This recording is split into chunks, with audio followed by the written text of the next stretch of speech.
好，欢迎来到快乐手工。今年啊，想和大家分享更多的关于制作帽子的视频哈。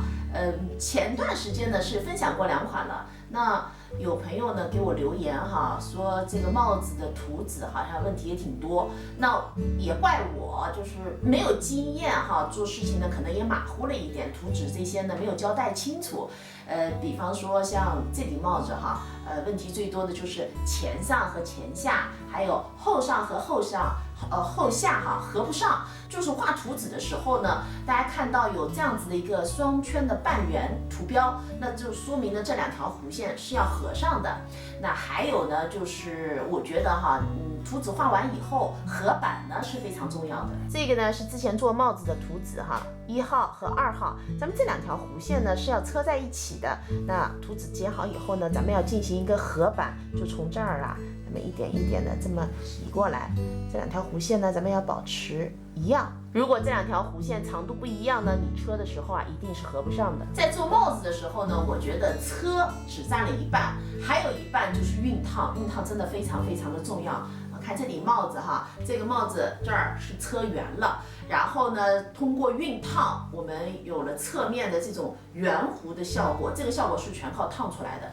那烫完以后呢，我们需要车载边进行加固。你看哈，我呢住在杭州，这儿呢湿度非常大。如果你没有进行这样载边的加固，我告诉你，过段时间你拿出来那个缝缝就又有点拱起来了。那加固过以后呢，你看这顶帽子它定型的效果就非常好。看这帽子，我现在这样子抓，打开以后，你看，我们还是有这样子的一个圆弧。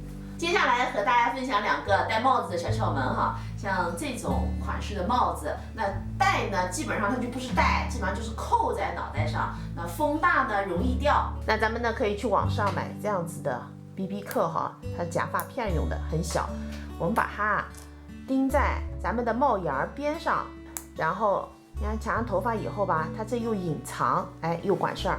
那还有一个小窍门哈，如果我们买的帽子的帽围过大哈，我们可以在后脑勺的这个地方呢钉上这一段皮筋，这个皮筋儿是挺特别的哈，中间的位置呢它有这样的扣眼儿，在这儿呢咱们再钉一颗纽扣，那这样子呢就可以根据自己的头围进行调节。那么也和大家托付几句哈，我呢拍帽子的视频也是初学乍练，也没什么经验哈。图纸呢和整个制作的过程呢，可能也不是那么完美哈。希望大家给我留言，能够详细的描述出啊您的问题是什么样的。那我呢每天的晚上傍晚的时候吃完饭以后呢，都是统一回复的。看到问题呢，我会跟大家做一个解答。那如果有问题呢，我也能够及时的改进。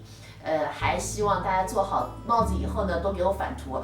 我跟你们说哈，朋友们，一顶帽子面料不一样，那效果完全就不是一回事儿。哎，看看这纯色的，这格子的，是不是我戴起来还是这纯色的好看？